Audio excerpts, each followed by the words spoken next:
Yeah, a lot of women are now questioning their careers, priorities, and what could be their next chapter. A new survey from SheSpeaks and Luminary explored these trends. It sure did. Joining us to talk more about it is Eliza Freud, and the founder and CEO of SheSpeaks and Luminary founder and CEO Kate Luzio. Welcome both to the show. Thank you. So we want to jump into this, and I think it's an appropriate day, right. I guess, right? So Kate, let's start with you. What did your survey find about the impact of women who work from home? So I think 2/3 said they really wanted work-life balance, right? And we don't really love that word balance, but we know that there is some type of integration. We saw this throughout the pandemic. But interestingly enough, 1/3 said they are more productive when they're in an office, right? And so you have to think about all of the factors. And we were just talking earlier, and I really see what's happened out of the pandemic for women in the workforce is three things. One, they are really defining their priorities and reflecting on sort of the last couple of years. Two is, and how does that align with my purpose? Right? Is where I'm working, what I'm doing, my purpose. And three, those two factors, how do they then help me navigate my path? Whether I stay on this path, whether I choose something different. And we can talk about side hustlers and all of that, but it has been, I think, a bit of a 180 since the beginning of the pandemic. Yeah, I think you're right. Okay, so Kate, how will employers have to adjust to this kind of awakening? So I think it's even more than adjusting. I think it's adapting, right? I think part of what we saw even before the pandemic was managers just weren't having conversations with their employees around what they wanted, right?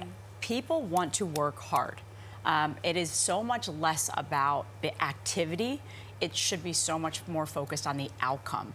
So if you are productive, working at home 2 days a week, 3 days a week, and you're in an office 2 days a week, what does that matter, right? What matters is that you're productive and you're performing. And so much of this goes back to the conversations that managers and employees can have. Part of that is also investing in training of managers to be able to have that. And Luminary, I mean, this is what we do day in and day out with the companies that we work with and the people that we work with.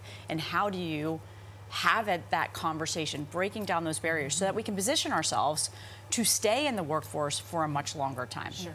I mean, there's another trend to watch. You say, Eliza, side hustles. You've noticed that in the survey. Talk a little bit about that. Why is that a trend to be watching right now? Yeah, well, we uncovered what we're calling the rise of the side hustle. And basically, close to 60% of women across generations. So this was a multi-generational study, everything from Gen Zs, who are just coming into the workforce, all the way through to boomers who might be sort of coming into retirement age. And across those groups, we found that close to 60% are interested. They've either launched a side hustle or are about to launch a side hustle. And when you dive into the generations, of course, not surprisingly, the younger generation, the Gen Zs, and younger millennials, so those who are probably 27 years old to 34, they are much more likely to already have a side hustle. But we did see it across the board. And I think a big part of that is the fact that we just had the pandemic, people got used to flexibility, and we also have some insecurity within the job market, and women want to be the masters of their own destiny. So having these opportunities to start a side hustle is a great way to dip your toe into that water. Let's talk a little bit more about the opportunities. We know social media is a great platform, you know, for your side hustle. So how does social media help and benefit a woman in her career?